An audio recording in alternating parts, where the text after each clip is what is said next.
Gap में output decrease करता है। दूसरा है एम्प्लॉयमेंट। इन्फ्लेशनरी गैप में चूंकि आउटपुट पर कोई इफेक्ट नहीं होता है तो एम्प्लॉयमेंट पर भी कोई इफेक्ट नहीं होता है, लेकिन डिफ्लेशनरी गैप में आउटपुट डिक्रीज होता है तो एम्प्लॉयमेंट भी डिक्रीज होता है। और थर्ड है general price level. Inflationary gap के केस में जनरल प्राइस लेवल इंक्रीज होता है और डिफ्लेशनरी गैप में जनरल प्राइस लेवल डिक्रीज होता है। अब ये जो इन्फ्लेशनरी गैप और डिफ्लेशनरी गैप है, इन्फ्लेशनरी गैप के केस में कंज्यूमर को लॉस होता है क्योंकि उसे ज्यादा प्राइसेस देने होते हैं, जितनी कमोडिटी उसको मिलती है उसके कंपैरिजन में ज्यादा प्राइसेस देते हैं, क्योंकि जनरल प्राइस लेवल बढ़ जाता है तो कंज्यूमर को लॉस होता है। और डिफ्लेशनरी गैप में प्रोड्यूसर को लॉस होता है क्योंकि प्राइस लेवल घट जाता है, आउटपुट ज्यादा होता है, प्राइस लेवल कम होता है तो प्रोड्यूसर को लॉस होता है।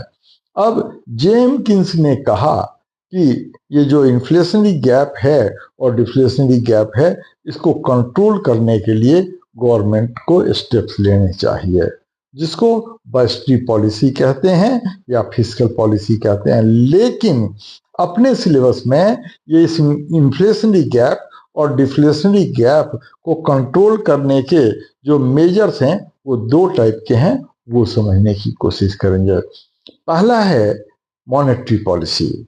मॉनेटरी पॉलिसी इकोनॉमी में मनी की सप्लाई और इंटरेस्ट रेट से रिलेटेड होता है। मॉनेटरी पॉलिसी को कंट्री का सेंट्रल बैंक एक्सरसाइज करता है। मॉनेटरी पॉलिसी के अंदर जितने भी मेजर्स हैं वो दो टाइप के होते हैं।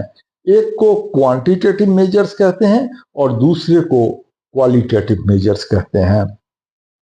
अब इन सब के अंदर जो जो मेजर्स हैं उन सब का मतलब समझेंगे और उसका इन्फ्लेशनरी गैप और डिफ्लेशनरी गैप को कंट्रोल करने में कैसे यूज करते हैं वो समझने की कोशिश करेंगे।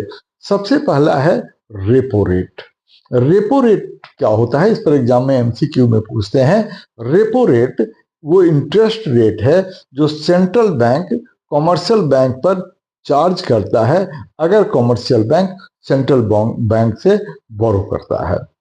तो जब इन्फ्लेशनरी गैप होता है उस केस में सेंट्रल बैंक रेपो रेट को बढ़ा देता है, ये शॉर्ट टर्म के लिए है। और वही अगर कॉमर्शियल बैंक लॉन्ग टर्म के लिए लोन ले और तब जो सेंट्रल बैंक इंटरेस्ट लगाता है उसको बैंक रेट कहते हैं।